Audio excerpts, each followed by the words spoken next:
नमस्कार विद्यार्थी मित्र हो. मी प्राध्यापक प्रकाश सरगर. जॉग्राफी ऑनलाईन क्लासेसमध्ये आपणा सर्वांचे मनःपूर्वक स्वागत. आपण आज बोर्ड परीक्षेमध्ये टॉप करण्यासाठी वेळेचे नियोजन याची माहिती बघणार आहोत. आपण वर्षभर अभ्यास करत आहात आणि आत्ता आपली बोर्डाची परीक्षा ही जवळ आलेली आहे आणि आपल्याला सर्वांना बोर्डाच्या परीक्षेला सामोरे जायचे आहे. आता कोरोनाच्या पार्श्वभूमीवरती आपल्याला वर्षभर अभ्यास करताना अनेक अडचणींचा सामना हा करावा लागलेला आहे. त्यामध्ये ज्यावेळेस आपण ऑनलाईन लेक्चर्स ऐकत होता त्यावेळेस नेटवर्कचे प्रॉब्लेम येत होते. त्याचबरोबर मोबाईलवरती अभ्यास करण्याची सवय नव्हती, डोळ्यांना त्रास होत होता किंवा जर समजा घरांमध्ये लहान मुले असतील तर त्यामुळे अभ्यासामध्ये अडचणी येत होत्या. त्यामुळे तुम्हाला वेळेनुसार अभ्यास करताना बऱ्याच अडचणी यावर्षी आलेल्या आहेत. तरीसुद्धा आपल्याला बोर्डाच्या परीक्षेला सामोरे जायचे आहे आणि त्या परीक्षेमध्ये 3 तासाच्या वेळेचे नियोजन हे व्यवस्थित करून बोर्डामध्ये आपल्याला जास्तीत जास्त हे मार्क्स मिळवायचे आहेत. कारण बोर्डाला मिळणारे जे मार्क्स आहेत ते आपल्या दृष्टीने खूप महत्त्वाचे असतात. आता बघा, याच वर्षी पोस्टाची भरती निघालेली आहे. ती जी पोस्टाची भरती आहे ती फक्त 10वीच्या मेरिटवरती आहे. त्याच पद्धतीनं आपल्या 12वीचे जे गुण पडतील त्या गुणावरती सुद्धा आपल्याला नोकरी मिळू शकते. म्हणून आपण वर्षभर केलेला अभ्यास आणि त्यानंतर 3 तासाचा पेपर लिहित असताना त्या ठिकाणच्या वेळेचं नियोजन हे आपल्या दृष्टीनं खूप महत्त्वाचं आहे. कारण बऱ्याच विद्यार्थ्यांचे ज्यावेळेस पेपर झाल्यानंतर आम्ही त्यांची भेटी घेतो त्यावेळेस ती मुलं सांगतात की माझं 10 मार्काचं लिखाण लिहायचं राहिलेलं आहे किंवा 15 मार्काचं लिखाण लिहायचं राहिलेलं आहे. म्हणजे तुम्ही 3 तासाचं वेळेचे नियोजन जे आहे ते व्यवस्थित करत नाही आणि त्यामुळे मग आपल्याला मार्क्स कमी मिळतात. आता या ठिकाणी काही टॉपर जे आहेत त्यांचे तुम्हाला इथं 3 फोटो दिसत आहेत. या ठिकाणी एक लहान मुलगा आहे, त्याच्या हातात एक ट्रॉफी आहे. त्या इकडे एक मुलगी आहे, त्याच्या गळ्यामध्ये बरेच मेडल्स आहेत, त्याचबरोबर हातामध्ये एक ट्रॉफी आहे. आणि मध्ये जो फोटो आहे तो तुम्ही ओळखला असेलच. हा फोटो जगप्रसिद्ध धावपटू युसेन बोल्ट किंवा जगातील सर्वात वेगवान मानव म्हणून ज्याच्याकडं बघितलं जातं ते म्हणजे जमैका देशाचे युसेन बोल्ट हे आहेत. मग आता ह्यांनी जे वेळेचे नियोजन केलेलं आहे ते वेळेचं नियोजन व्यवस्थित परफेक्ट केल्यामुळे त्यांना यशाच्या शिखरावरती जाता आलेलं आहे. त्यामुळे वर्षभर जरी तुम्हाला काही अडचणी आल्या असतील तरीसुद्धा आपण पेपरचं जर नियोजन व्यवस्थित केलं आणि पेपर जर व्यवस्थित सोडवला तर आपल्याला मार्क्स हे चांगल्या पद्धतीने मिळू शकतात. तर आपल्याला आज हेच बघायचं आहे की 3 तासामध्ये आपण भूगोलचा पेपर सोडवत असताना त्या ठिकाणी प्रत्येक प्रश्न प्रकारानुसार किती वेळ दिला पाहिजे. म्हणजे ऑब्जेक्टिव्हचा प्रश्न असेल, भौगोलिक कारणे लिहा असतील किंवा इतर प्रश्न असतील, त्यासाठी आपल्याला योग्य वेळ देऊन त्या प्रश्नासाठी जास्तीत जास्त उत्तर लिहिणं हे अपेक्षित आहे. आता वेळेचं महत्त्व कसं असतं यासाठी तुम्हाला 100 मीटरची जी रेस असते त्या ठिकाणचे जे वर्ल्ड रेकॉर्ड्स आहेत ते वर्ल्ड रेकॉर्ड्स तुम्हाला यानंतर दिलेले आहेत. ते वर्ल्ड रेकॉर्ड्स बघूया म्हणजे तुमच्या लक्षात येईल ही जी वेळ असते ती वेळ खूप महत्त्वाची असते. आता 100 मीटर शर्यत ही फक्त जास्तीत जास्त 10 ते 11 सेकंद चालते. म्हणजे त्यांची स्पर्धा ही फक्त 10 ते 11 सेकंदाची असते आणि त्यामध्ये त्यांना जे काही त्यांचं कौशल्य असेल ते त्या ठिकाणी दाखवावं लागतं. या ठिकाणी तुम्हाला 3 फोटो दिसत आहेत. त्यामध्ये पहिला जो फोटो आहे तो युसेन बोल्टचा आहे, ज्यांचं वर्ल्ड रेकॉर्ड हे 100 मीटरसाठी 9.58 सेकंदाचं आहे. दुसरा जो फोटो आहे तो टायसन के यांचा आहे. त्यांचं जे वर्ल्ड रेकॉर्ड आहे त्यामध्ये त्यांचं 2 नंबर नाव आहे 9.69 सेकंद. आणि तिसरा जो फोटो आहे तो आहे योहान ब्लेक यांचा. त्यांचं रेकॉर्ड हे 9.69 सेकंदाचं आहे. आता या ठिकाणी तुम्हाला हे जे वर्ल्ड रेकॉर्ड्स दिलेले आहेत ते देण्यापाठीमागचा उद्देश काय आहे बघा, की जो विजेता असतो किंवा जो टॉपर असतो तो टॉपरने वेळेचं नियोजन बरोबर केलेलं असतंच आणि तो टॉपर आपल्यापेक्षा जास्त पुढं नसतो. आपण कुठंतरी थोडासं हे पाठीमागं पडत असतो म्हणून आपण पाठीमागं राहतो आणि काही व्यक्ती या टॉप करतात. आता या ठिकाणी बघा, युसेन बोल्ट यांचं जे वर्ल्ड रेकॉर्ड आहे ते 9.58 सेकंदाचं आहे आणि टायसन गे आणि योहाना ब्लेक ह्या दोघांचं टायमिंग सेमच आहे, 9.69 सेकंद, 9.69 सेकंद. मग 9.58 आणि 9.69 ह्यामध्ये किती सेकंदाचा फरक आहे बघा, की 9 सेकंद आणि पुढं 58 हे पॉईंट आहेत. म्हणजे जर आपण एका सेकंदाचे 100 भाग केले तर त्यातील हे पुढचे भाग आहेत 58 आणि 69. मग 58 आणि 69मध्ये फक्त 11 मिली सेकंद एवढा फरक आहे. म्हणजे एका सेकंदापेक्षा सुद्धा खूपच कमी फरक आहे. तरीसुद्धा एवढ्या फरकाने युसेन बोल्ट हे विजेते आहेत, जगातील सर्वात वेगवान मानव आहेत. आणि त्यानंतर एवढ्या कमी फरकानं हे जे टायसन गे आणि योहाना ब्लेक आहेत ह्यांचा क्रमांक 2 नंबरला येतो. म्हणजे अशा पद्धतीने वेळ जी असते ही खूप महत्त्वाची असते. आता यांची 100 मीटरची शर्यत असते ती 10 सेकंद ते 11 सेकंदाची असते, परंतु आपली जी शर्यत असते ती 3 तासाची असते. म्हणजे 3 तासामध्ये आपण जर व्यवस्थित पेपर सोडवला, 3 तासाची शर्यत जर आपण व्यवस्थित पूर्ण केली तर आपण सुद्धा टॉप करू शकतो किंवा आपलं जे करिअर आहे ते करिअर व्यवस्थित घडू शकतं. आपण वर्षभर किती अभ्यास केलेला आहे त्यापेक्षा आपण त्या 3 तासामध्ये किती पेपर लिहितो यावरच तुम्हाला मार्क्स पडतात. वर्षभर तुम्ही भरपूर अभ्यास करता, परंतु 3 तासामध्ये पेपर लिहिताना कमी पडता किंवा चुकीच्या पद्धतीने पेपर सोडवता आणि मग तुम्हाला मार्क्स हे कमी मिळतात. म्हणजे 3 तासाच्या वेळेचं नियोजन हे खूपच महत्त्वाचं आहे. जी मुलं टॉप करतात, MPSC UPSCचा अभ्यास करतात, त्यांचं वेळेचं नियोजन हे परफेक्ट असतं. मग आता आपण सुरुवातीला आपला जो भूगोलचा पेपर आहे तो 3 तासाचा असतो आणि 80 मार्क्स असतात. तर त्यासाठी आपण प्रत्येक प्रश्न प्रकारानुसार किती वेळ लागेल हे बघूया. त्यासाठी सुरुवातीला आपण प्रश्नपत्रिकेचा आराखडा बघूया. या ठिकाणी बघा, महाराष्ट्र राज्य माध्यमिक व उच्च माध्यमिक शिक्षण मंडळ पुणे, या ठिकाणी विषय भूगोल, कोड नंबर आहे 39, इयत्ता 12वी, नमुना प्रश्नपत्रिका आराखडा आहे. यासाठी वेळ जो आहे तो 3 तास लागतो आणि गुण आहेत 80. आणि या ठिकाणी आपल्याला सुरुवातीला 6 सूचना आहेत. ह्या सूचना, वेळ हे तुम्हाला माहिती आहे, तुम्ही बऱ्याच वेळा ही प्रश्नपत्रिका बघितलीसुद्धा असेल. त्यामुळे सर्व प्रश्न सोडवणे आवश्यक आहे. प्रश्नांची उत्तर लिहिताना आवश्यक तेथे योग्य आकृत्या किंवा आलेख काढावे. रंगीत पेन्सिलचा वापर करण्यास परवानगी आहे. नकाशा पेन्सिल वापर योग्य तेथे करावा. उजवीकडील अंक पूर्ण गुण दर्शवितात. नकाशा पुरवणी मूळ उत्तरपत्रिकेस जोडावी. अशा सूचना आहेत, ह्या तुम्हाला माहिती आहेत. आता यानंतर आपण प्रत्यक्ष प्रश्न प्रकार बघूया आणि किती गुण आहेत ते बघूया. आता आपला प्रश्न जो पहिला असतो तो दिलेल्या सूचनेनुसार खालील उपघटक सोडवावेत अशा पद्धतीनं असतो आणि यासाठी गुण हे 20 असतात. त्यामध्ये एकूण 4 उपघटक असतात, अ, ब, क आणि ड. प्रत्येक उपघटकाला 5-5 मार्क्स असतात. म्हणजे 5 गुणिले 4 केल्यानंतर 20 मार्क्स होतात. त्यानंतर प्रश्न क्रमांक 2, भौगोलिक कारणे लिहा. यासाठी 6 पैकी 4 सोडवायचे असतात, 12 मार्क्स असतात. परत फरक स्पष्ट करा, 5 पैकी 3 सोडवायचे असतात, 9 मार्क्स असतात. प्रश्न 4 अ मध्ये नकाशात पुढील माहिती भरा. 8 पैकी 6 सोडवायचे असतात, 6 मार्क्स असतात. प्रश्न क्रमांक 4 ब मध्ये बघा, आलेख किंवा नकाशा वाचनावर आधारित प्रश्न. या ठिकाणी 5 प्रश्न असतात, 5च्या 5 प्रश्न सोडवायचे असतात. हा सुद्धा प्रश्न ऑब्जेक्टिव्हमध्येच येतो. प्रश्न क्रमांक 5 आहे, टिपा लिहा. 5 पैकी 3 सोडवायचे आहेत आणि यासाठी मार्क्स आहेत 12. म्हणजे हा मोठा प्रश्न आहे.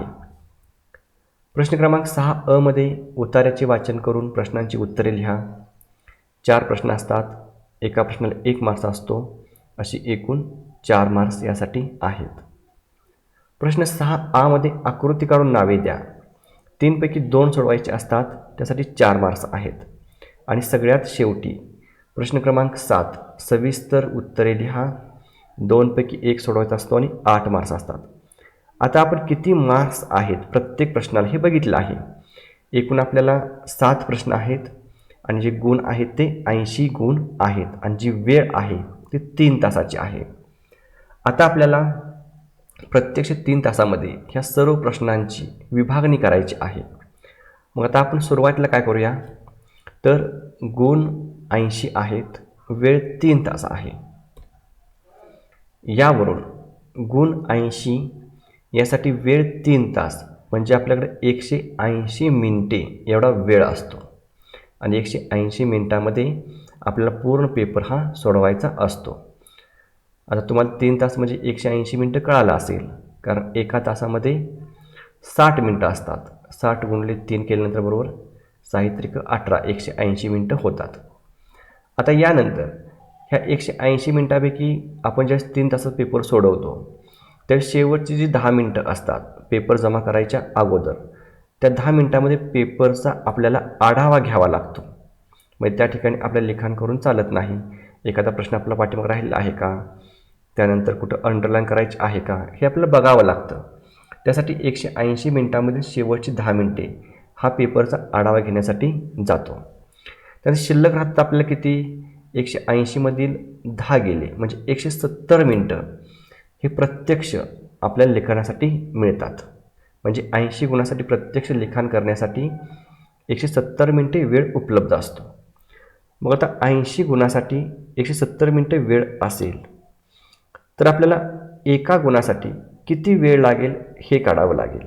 म्हणजे एका गुणासाठी आपल्याला वेळ काढण्यासाठी 170 भागिले 80 करावं लागेल. म्हणजे एका गुणाच्या प्रश्नासाठी किती वेळ द्यावा लागेल हे आपल्याला काढता येईल. मग आपण हे काढल्यानंतर एका गुणासाठी वेळ 2 मिनिट 10 सेकंद येतो. म्हणजेच सरासरी एका गुणासाठी 2 मिनिटे वेळ उपलब्ध असतो. म्हणजे कसं बघा, आता आपल्याला भौगोलिक कारणे लिहा हा जो प्रश्न आहे ते भौगोलिक कारणे लिहिण्यासाठी एक प्रश्न सोडवण्यासाठी 3 गुण आहेत. मग 3 गुण म्हटल्यानंतर एका गुणासाठी 2 मिनटे, तर 3 गुणासाठी किती मिनटे येतील, 6 मिनटे येतील. म्हणजे आपल्याला तो एक भौगोलिक कारण लिहिण्यासाठी 6 मिनटं वेळ लागणार आहे. अशा पद्धतीने आपल्याला टाईम टेबल करायचं आहे. पण यामध्ये सुद्धा कसं आहे की जे प्रश्न प्रकार असतात म्हणजे ऑब्जेक्टिव्हचे जे प्रश्न असतात त्यासाठी वेळ कमी लागतो. त्यानंतर मोठे म्हणजे सविस्तर उत्तरे लिहा किंवा टिपा लिहा हे जे प्रश्न आहेत त्यासाठी वेळ हा जास्त लागतो. त्यानुसार आपल्याला वेळेचं नियोजन करावं लागतं. मग आता यानंतर आपल्याला जे एकूण 7 प्रश्न आहेत प्रश्नपत्रिकेमध्ये, त्या 7 प्रश्नांना प्रत्यक्ष वेळ हा किती लागणार आहे हे आपल्याला बघायचं आहे. मग आता आपण या ठिकाणी एक तक्ता आखून घेऊया आणि किती वेळ लागतो हे बघूया. बघा, आपण अशा पद्धतीने तक्ता आखून घेतलेला आहे. त्यामध्ये प्रश्न क्रमांक या ठिकाणी घेतलेले आहेत, प्रश्नांचा तपशील या ठिकाणी कोणते प्रश्न आहेत ते घेतलेत, या ठिकाणी किती गुण आहेत प्रत्येक प्रश्नाला हे या ठिकाणी घेतलेत आपण, आणि उत्तर लिहिण्यासाठी किती वेळ लागतो म्हणजे पहिला प्रश्न लिहिण्यासाठी किती वेळ लागणार आहे, दुसऱ्यासाठी किती, तिसऱ्या प्रश्नासाठी किती वेळ लागणार आहे हे आपल्या या ठिकाणी घ्यायचं आहे. आणि नंतर आपलं जर पेपरचं टाईम टेबल बोर्डाचं 11 ते 2 या दरम्यान असेल तर आपल्याला किती वाजता आपला पहिला प्रश्न सोडवून झाला पाहिजे, दुसरा प्रश्न सोडवून कधी झाला पाहिजे हे आपल्याला बघायचं आहे. त्याच पद्धतीने समजा आपला पेपर जर बोर्डाच्या टाईम टेबलनुसार 3 ते 6 या दरम्यान असेल तर त्यानुसार सुद्धा आपल्या या ठिकाणी वेळ बघायची आहे. तर हे 3 कॉलममध्ये आपल्याला सर्व माहिती ही बघायची आहे. तर आता सुरुवातीला आपण पहिला प्रश्न बघूया. दिलेल्या सूचनेनुसार खालील उपघटक सोडवावेत. ह्यासाठी 20 मार्क्स आहेत आणि 4 उपघटक आहेत. म्हणजे 4 उपघटकाला 5, 5, 5 आणि 5 ह्या 5-5ची जर बेरीज केली तर एकूण बेरीज 20 होते. म्हणजे पहिला प्रश्न 20 मार्काचा आहे. ह्यासाठी जी आपण वेळ घेतलेली आहे ती वेळ ही 20 मिनिटच घेतलेली आहे.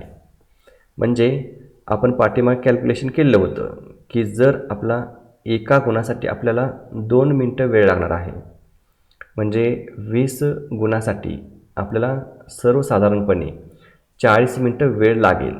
परंतु या ठिकाणी ऑब्जेक्टिव्हचे जे प्रश्न असतात त्या ऑब्जेक्टिव्हच्या प्रश्नांसाठी एका गुणासाठी 1 मिनिटच हा सर्वसाधारणपणे वेळ असतो. 1 मिनिटापेक्षा सुद्धा कमी दिला जातो. जर तुम्ही MPSC, UPSC किंवा पोलीस भरती, मिलिटरी भरतीचे पेपर जर बघितले तर ते सगळे जवळपास ऑब्जेक्टिव्हचे असतात आणि त्या ठिकाणी जो वेळ असतो तो एका प्रश्नासाठी 1 मिनिट किंवा त्यापेक्षासुद्धा कमी गुण किंवा कमी वेळ असतो. म्हणजे ऑब्जेक्टिव्हच्या प्रश्नांना वेळ हा कमी असतो. मग आता या ठिकाणी आपल्याला एक लक्षात घ्यावं लागेल बघा, आपला हा जो पेपर 3 तासाचा असतो, 3 तासाचा पेपर असताना आपल्याला समजा जर 11 वाजता आपला पेपर चालू होणार असेल, तर आपल्याला अगोदर अर्धा तास ही उत्तरपत्रिका दिली जाते. म्हणजे 11ला पेपर सुरू होणार असेल तर 10:30ला तुम्हाला उत्तरपत्रिका दिली जाते. मग पहिल्या अर्ध्या तासामध्ये तुम्ही संपूर्ण पेपर आखून घेणे, त्यानंतर फ्रंट पेजवरती हॅलोक्राफ्ट स्टिकर, बारकोड स्टिकर लावणे, पर्यवेक्षकाची सही घेणे, आपली स्वतःची सही करणे, ही सगळी माहिती आपल्याला अर्ध्या तासात पूर्ण करावयाची असते आणि ती पूर्ण होते. त्यानंतर बघा, तुम्हाला प्रश्नपत्रिकासुद्धा ही 10 मिनिट अगोदर दिली जाते. म्हणजे जर पेपर तुमचा 11ला सुरू होणार असेल तर अगोदर 10 मिनिटं म्हणजे 10:50 तुम्हाला प्रश्नपत्रिका दिली जाते. मग तुम्ही 10 मिनिट अगोदर ही प्रश्नपत्रिका वाचू शकता. मग ज्यावेळेस आपण प्रश्नपत्रिका वाचतो त्यावेळी जे ऑब्जेक्टिव्हचे प्रश्न असतात त्या प्रश्नांची उत्तरं ही आपल्याला माहिती असतात. मग आता आपल्याला उत्तरं माहिती आहेत म्हणून आपण प्रश्नपत्रिकेवरती लगेच मोठ्या प्रमाणात टिकमार्क करून जे बरोबर उत्तर आहे त्याला खुणा करून ठेवू शकत नाही.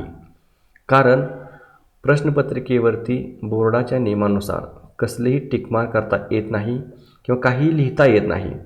जर आपण प्रश्नपत्रिकेवर काही लिहिलं तर ते बोर्डानुसार कॉपी समजली जाते.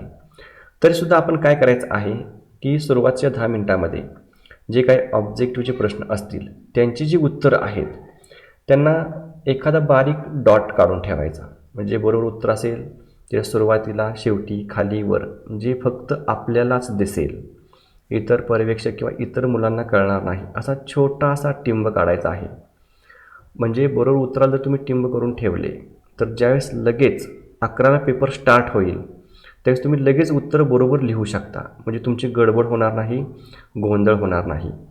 परंतु ज्यावेळेस तुम्ही प्रश्नपत्रिका एखादा टिंब काढता तो असा काढायचा की कोणालाही दिसला नाही पाहिजे किंवा पेन्सिलनं काढल्यानंतर तो लगेच पुसून टाकता येईल. अशा पद्धतीने जर तुम्ही नियोजन केलं तर तुम्हाला पुढचा जो वेळ आहे तो वेळ वाचणार आहे. परंतु प्रश्नपत्रिकेवर तुम्ही कसल्याही पद्धतीची मोठ्या प्रमाणात टिंब काढू शकत नाही किंवा मोठ्या प्रमाणात खून करू शकत नाही. जर असं आढळलं तर ती कॉपी समजली जाते. आता अशा पद्धतीने केल्यानंतर जेव्हा 11ला पेपर सुरू होतो त्यावेळेस 20 जे प्रश्न असतात ऑब्जेक्टिव्हचे ते तुम्ही लगेच 20 मिनिटामध्ये लिहू शकता. म्हणून यासाठी वेळ जो आहे तो 20 मिनिटं दिलेला आहे. आता यानंतर बघा, आपल्याला प्रश्न क्रमांक 2 आहे, भौगोलिक कारणे लिहा. या ठिकाणी 6 प्रश्न दिले जातात आणि पैकी 4 सोडवायचे असतात आणि यासाठी जे मार्क्स आहेत ते 12 मार्क्स आहेत. मग 4 सोडवण्यासाठी 12 मार्क्स आहेत.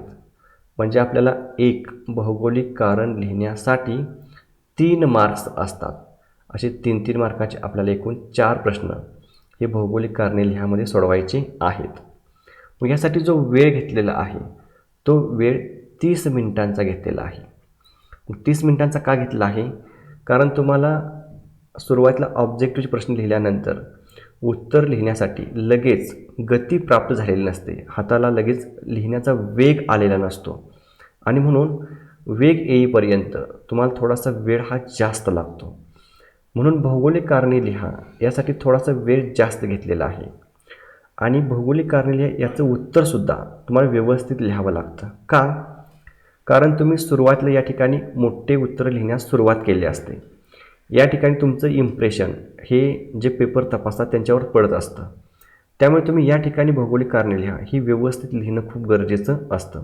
जर तुम्हाला भौगोलिक कारणे लिहा या ठिकाणी 12 पैकी 12 मार्क्स मिळाले तर असं समज जातं की हा मुलगा थोडाफार हुशार आहे किंवा थोडासा अभ्यासू आहे, त्यामुळे पुढं 1-2 मार्क्स तुमचा वाढत जातो. म्हणून तुम्हाला हा प्रश्न हा व्यवस्थित लिहिणं गरजेचं आहे. त्यासाठी 30 मिनिटं वेळ आहे. त्यानंतर बघा, फरक स्पष्ट करा. प्रश्न क्रमांक 3 आहे. या ठिकाणी 5 प्रश्न विचारले जातात, पैकी 3 सोडवायचे असतात आणि यासाठी मार्क्स आहेत 9. म्हणजे 3 सोडवण्यासाठी 9 मार्क्स म्हणजे एका प्रश्नासाठी 3 मार्क्स आहेत. ज्या पद्धतीने भौगोलिक कारणे लिहा एक आकडा सोडवण्यासाठी 3 मार्क्स होते, त्याच पद्धतीनं फरक स्पष्ट करासुद्धा एक सोडवण्यासाठी 3 मार्क्स आहेत. मग यासाठी जो वेळ घेतलेला आहे तो वेळ 20 मिनिटाचा आहे. आपल्या कॅल्क्युलेशननुसार 9 दुनी 18 मिनटं लागतात. परंतु त्यासाठी आपला फरक स्पष्ट करताना दोन्ही बाजूला कॉलम आखावे लागतात, मधून रेष मारावी लागते, मुद्दे लिहावे लागतात, यासाठी वेळ लागतो. म्हणून आपला जो 20 मिनिटामध्ये हा फरक स्पष्ट करा हा जो प्रश्न आहे तो लिहून झाला पाहिजे.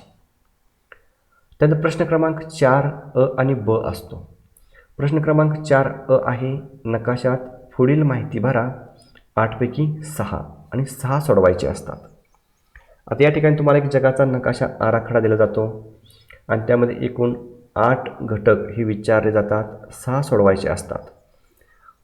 त्यासाठी 6 मार्क्स असतात, म्हणजे एक नकाशा भरण्यासाठी 1 मार्क्स असतो.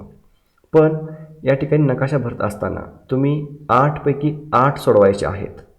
तर हा सुद्धा ऑब्जेक्टिव्ह सारखाच प्रश्न आहे. 8 पैकी 8 का सोडवायचे? कारण गडबडीमध्ये ज्यावेळेस आपण नकाशा भरतो त्यावेळेस चुकून आपला एखादा घटक दाखवताना नकाशामध्ये चुकतो आणि आपल्याला येत असूनसुद्धा गडबडीमध्ये आपले मार्क्स जातात. मग एक चुकला तर दुसरा बरोबर येतो. म्हणून नकाशा भरताना कायम लक्षात ठेवायचं, जेवढे 8 विचारलेले आहेत ते 8च्या 8 हे पेपरमध्ये दाखवायचे आहेत. मग ह्यासाठी जो वेळ आहे तो वेळ 15 मिनिटांचा घेतलेला आहे. म्हणजे आपल्याला दाखवायचे आहेत 8 दुनी 16 मिनटं, म्हणजे आपल्याला सर्वसाधारणपणे 15 ते 16 मिनटे या ठिकाणी लागणार आहेत. आपलं इंडेक्स तयार करायचा आहे आणि परत नकाशा आराखड्याने दाखवायचा आहे. पुढं बघा, प्रश्न क्रमांक 4 मधला ब आहे, आलेख नकाश वाचनावर आधारित प्रश्न. त्यासाठी 5 गुण आहेत. या ठिकाणी तुम्हाला 5 प्रश्न विचारले जातात आणि 5 प्रश्नांची उत्तरही लिहायची असतात. आणि या ठिकाणी तुम्हाला एक नकाशा किंवा एक आलेख जे आपल्या पुस्तकामध्ये भरपूर आहेत त्यामधला दिला जाईल किंवा दुसराही दिला जाईल आणि त्यावरती आधारित जे प्रश्न असतात ते सोडवायचे असतात. मग ते आलेखाचं निरीक्षण करायचं आणि त्या प्रश्नांची उत्तरं लिहायची. यासाठी जे मार्क्स आहेत ते 5 आहेत आणि जो वेळ आहे तो 10 मिनटं घेतलेला आहे. म्हणजे एक तुम्हाला उत्तरा किंवा जो नकाशा आहे किंवा आलेख आहे त्याचं निरीक्षण करणं आणि पुढे उत्तरं शोधणं आणि लिहिणं यासाठी 10 मिनटं वेळ लागतो. प्रश्न क्रमांक 5 आहे, टिपा लिहा. 5 पैकी 3 सोडवायचे आहेत आणि मार्क्स आहेत 12. म्हणजे या ठिकाणी तुम्हाला एक टिप लिहिण्यासाठी बघा किती मार्क्स येतील, 3 सोडवायचे आहेत आणि 12 मार्क्स आहेत. म्हणजे एक टिप लिहिण्यासाठी 4 मार्क्स आहेत. म्हणजेच हा जो प्रश्न आहे टिपा लिहायचा हा दीर्घोत्तरी म्हणजेच मोठ्या प्रश्नामध्ये याचा समावेश केला जातो. याचं जे उत्तर आहे ते उत्तर लिहिण्यासाठी आपल्याला एखादा तक्ता काढावा लागतो, एखादा डायग्राम काढावा लागतो किंवा आपल्याला पेन्सिलचा वापर करावा लागतो. यासाठी आपला वेळसुद्धा जास्त लागतो. म्हणून आपण ह्या 12 गुणाच्या प्रश्नासाठी जो वेळ घेतला आहे तो 30 मिनिटांचा घेतला आहे. कारण काय होतं मुलांचं की तुम्ही पहिल्यांदा भौगोलिक कारणे लिहा, फरक स्पष्ट करा, हे भरपूर लिहित बसता, एक 1-1.5 पानं किंवा जास्त लिहिता उत्तर. आणि म्हणजे मोठे प्रश्न आहेत टिपा लिहा यासाठी खूप तुम्ही कमी वेळ देता आणि कमी कमी उत्तर लिहिता. काय मुलं 7-8 ओळी, अर्धा पान एवढंच उत्तर लिहिता आणि मग तुम्हाला जे मार्क्स आहेत हे खूप कमी पडतात, कारण 12 पैकी मार्क्स असतात. आणि मग या ठिकाणी तुम्ही पुरेसा वेळ न दिल्यामुळं मोठ्या प्रश्नामध्ये मार्क्स हे कमी पडतात. म्हणून मोठ्या प्रश्नांना वेळसुद्धा आपल्याला जास्त द्यावा लागणार आहे. त्यानंतर बघा, प्रश्न क्रमांक 6 आहे. त्यामध्ये 2 आकडे असतात, अ आणि आ. अ असतो, उताराचे वाचन करून प्रश्नांची उत्तरे लिहा. 4 मार्क्स आहेत. 4 प्रश्न विचारले जातात. हा सुद्धा ऑब्जेक्टिव्ह सारखाच प्रश्न आहे. 4 प्रश्नांची उत्तरे लिहायची, 4 मार्क्स आहेत. एका मार्काला 1 प्रश्न असतो. एक उतारा दिला जातो, त्याचं वाचन करायचं आणि त्याखाली 4 प्रश्नांची उत्तरं लिहायची. यासाठी जो आपण वेळ घेतला आहे तो 10 मिनिटांचा घेतला आहे. 10 मिनिटांचा का घेतला आहे? कारण उतारा थोडासा मोठा असतो, त्याचं वाचन करावं लागतं, परत प्रश्न वाचावे लागतात आणि परत ती उत्तरं शोधावी लागतात आणि परत लिहावी लागतात. म्हणजे थोडासा वेळ या ठिकाणी आपला जातो. फक्त लक्षात ठेवायचं, आपला भूगोलचा पेपर आहे त्यामुळे या ठिकाणी येणारा उतारासुद्धा हा भौगोलिकच असतो. एखादी भौगोलिक घटना असेल किंवा समजा एखादी भौगोलिक बातमी असेल त्यावर आधारित तुम्हाला उतारा दिला जातो. यानंतर प्रश्न क्रमांक 6 मधला आ आहे. आकृती काढून नावे द्या. 3 पैकी 2 आकृत्या काढायच्या असतात आणि मार्क्स आहेत 4. म्हणजे 2 आकृत्या काढायच्या आहेत, मार्क्स 4 आहेत. म्हणजे 1 आकृती काढण्यासाठी 2 मार्क्स आहेत. आता 2 मार्क्स तुम्हाला 1 आकृती काढल्यानंतर मिळणार आहेत. परंतु ही आकृती काढून नावे द्यायची असतात. म्हणजे आकृती तुम्ही काढली 1 मार्क्स मिळतो, त्याला नावं दिली 2 मार्क्स मिळतात. म्हणजे फक्त आकृती काढून सोडायची नाही, आकृती काढायची आहे परत त्याला नावं द्यायची आहेत. म्हणून मगच तुम्हाला 2 पैकी 2 मार्क्स मिळणार आहेत. यासाठी जो आपण वेळ घेतलेला आहे तो 10 मिनिटांचा घेतला आहे. म्हणजे 1 आकृती काढणे, नावे देणे हे 5 मिनिटांमध्ये तुमचं पूर्ण होतं. आता या ठिकाणी एक लक्षात ठेवायचं की आकृती काढताना काहींना डायग्राम किंवा आकृती किंवा चित्रकला चांगली असते म्हणून किंवा रंगीत पेन्सिलचा वापर करावयाचा आहे म्हणून जास्त रंगवत इथं आकृती काढत बसायचं नाही. इथंच तुमची 10-15 मिनटं निघून जातील किंवा जास्तही जातील आणि मग तुम्हाला मार्क्स जे मिळणार आहेत ते 4 पैकीच मिळणार आहेत, किती जर तुम्ही आकृती छान काढली तरीसुद्धा. म्हणून जरा व्यवस्थित आकृती दिसावी अशी काढायची आणि नावं द्यायची आणि लगेच मग पुढचा प्रश्न सोडवायला घ्यायचा आहे. आता यानंतर सविस्तर उत्तरे लिहा शेवटचा प्रश्न आहे. त्या ठिकाणी आपल्याला 2 प्रश्न दिले जातात, पैकी 1 सोडवायचा असतो आणि 8 मार्क्स आहेत. आता हा सर्वात मोठा प्रश्न असतो. उत्तर दीर्घोत्तरे आहे, जास्त लिहावं लागतं. या ठिकाणी एखादा तक्ता काढावा लागतो, पेन्सिलचा वापर करावा लागतो किंवा एखादा चार्ट काढावा लागतो. त्यासाठी वेळ जातो. म्हणून यासाठी जो वेळ तुम्हाला लागणार आहे तो जवळपास 25 मिनटं हा वेळ लागणार आहे. म्हणजे तुम्ही या ठिकाणी अशा पद्धतीनं हे वेळेचं नियोजन आपण केलेलं आहे. आता या सर्व मिनटांची जर बेरीज केली तर 170 मिनटं येतील आणि उरलेली जी मिनटं आहेत ती 10 मिनटं आपली राखीव असतात. त्यासाठी की शेवटी आपण पेपरचा आढावा घेतो त्यासाठी. आता या ठिकाणी जे तुम्हाला टाईम टेबल दिलेलं आहे हे टेंटेटिव्ह आहे. म्हणजे कसं, आपल्याला 11वीची सत्र 2 काही मुलांनी 80 मार्काचा पेपर सोडवला परंतु काहींनी सोडवलेला नव्हता. परत 12वीला सुद्धा तुम्हाला 80 मार्काचा पेपर सोडवायला मिळाला असेल असं नाही. काही जणांनी सोडवला असेल, काही जणांनी सोडवला नाही. त्याचबरोबर ही जी प्रश्नपत्रिका आहे ही प्रश्नपत्रिका वेगळ्या पद्धतीची आहे. म्हणजे या ठिकाणी तुम्हाला नकाशामध्ये पुढील माहिती भरायची असते, परत आलेख किंवा नकाशाचे वाचन करायचं असतं, उतारा वाचायचा असतो, परत आकृत्या काढायच्या असतात. अशा पद्धतीनं आपल्याला काय करायचं आहे की या ठिकाणी ही उत्तरं ही सोडवायची आहेत. त्यामुळे वेळ आपल्याला कमी जास्त लागू शकतो. म्हणून तुम्ही काय करायचं आहे की 80 मार्काचा प्रश्नपत्रिका घेऊन वेळ 3 तास लावून तुम्ही प्रश्नपत्रिका सोडवायची आहे. याच पद्धतीनं तुम्हाला वेळ पुरतो का काही मिनिटाला काही प्रश्नासाठी वेळ जास्त लागतो, काही प्रश्नासाठी वेळ कमी लागतो, हे प्रत्यक्ष तुम्ही एक प्रश्नपत्रिका सोडवून बघायची आहे. त्याशिवाय तुम्हाला अंदाज येणार नाही. काही जणांचा ऑब्जेक्टिव्हचा प्रश्न हा कमी वेळात होईल, 10 ते 15 मिनटात होईल, काहींना 25 मिनटं लागतील. भौगोलिक कारणे लिहा, काहींचा 20 मिनटामध्ये होईल, काहींचा 30 मिनटं, काहींचा 35 मिनटं. म्हणजे आपण अशा पद्धतीनं एक प्रश्नपत्रिका सोडवून किती वेळ लागतो हे बघायचं आहे. त्याशिवाय तुम्हाला अंदाज येणार नाही. आता यानंतर तुमचा पेपर जर 11 ते 2 या दरम्यान असल्यास आपला पहिला प्रश्न किती वाजता सोडवून झाला पाहिजे, तर तो किती वाजता सोडवून होईल बघा.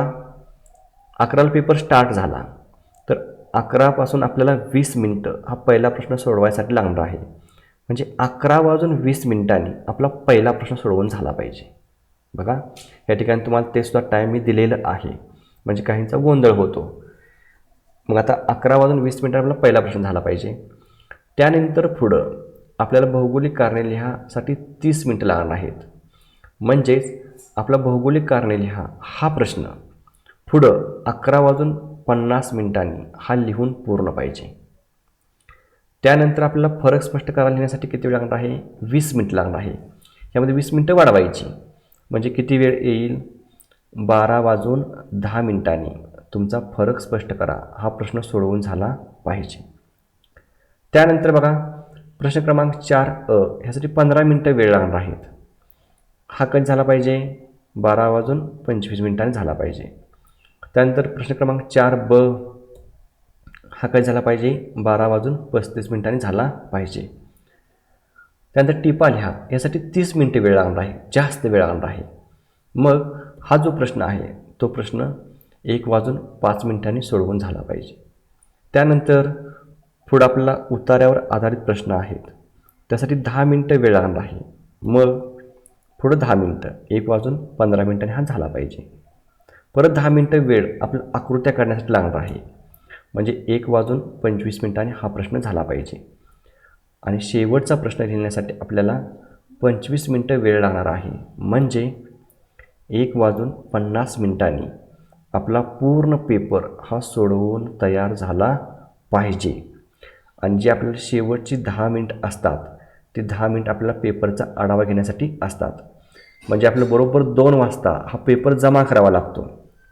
मग 1:50 ते 2 ह्याच्या दरम्यान 10 मिनिटं असतात. त्यामध्ये आपण सर्व पेपरचा आढावा घ्यायचा आहे, अंडरलाईन करायची आहे.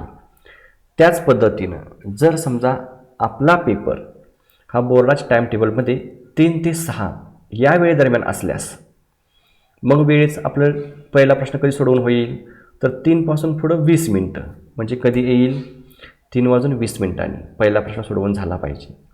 त्यानंतर बघा दुसरा प्रश्न 3:50 झाला पाहिजे. त्यानंतर फरक स्पष्ट करा, तिसरा प्रश्न 4:10 सोडवून तयार पाहिजे. प्रश्न क्रमांक 4अ नकाशा कधी झाला पाहिजे काढून 4:25 नकाशा तयार पाहिजे. त्यानंतर 4मधला ब आकडा आलेख किंवा नकाशा वाचनावर आधारित प्रश्न, त्यासाठी 10 मिनिटं वेळ आहे, म्हणजे 4:35 हा प्रश्न तयार पाहिजे. परत टिपा लिहा, ह्यासाठी 30 मिनिटं वेळ आहे, म्हणजे 5:05 आपला हा प्रश्न तयार पाहिजे. त्यानंतर बघा पुढचा प्रश्न आहे प्रश्न क्रमांक 6अ उताराचे वाचन करून प्रश्नांची उत्तरे लिहा. ह्यासाठी 10 मिनिटं वेळ आहे, हा 5:15 पूर्ण झाला पाहिजे.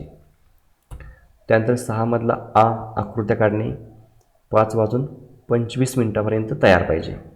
आणि शेवटचा जो प्रश्न आहे तो आपला 5:50 हा सोडवून पूर्ण झाला पाहिजे. आणि शेवटी आपण बरोबर 6 वाजता पेपर जमा करणार आहोत.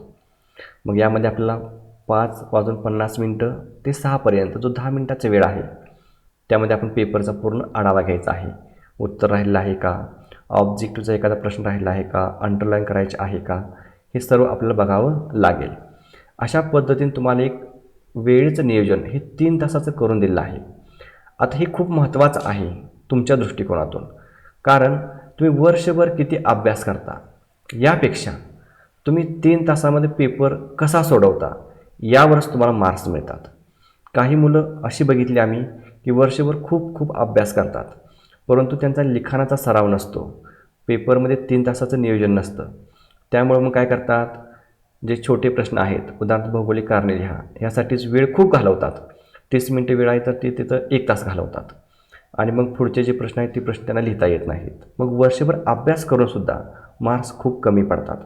म्हणून अशा पद्धतीनं प्रत्येक प्रश्नाला किती गुण आहेत त्यानुसार वेळ देऊन आपल्याला ही प्रश्नपत्रिका सोडवावी लागते, तरच आपल्याला जास्तीत जास्त मार्क्स मिळतात. अन्यथा मग आपल्याला मार्क्स हे कमी मिळतील. तर तुम्ही एक प्रश्नपत्रिका सोडवून बघा, म्हणजे तुम्हाला किती वेळ लागेल हे अंदाज येईल. जर काही शंका असतील तर तुम्ही कमेंट्स बॉक्समध्ये लिहा आणि तुमच्या शंकांचं निरसन हे केलं जाईल.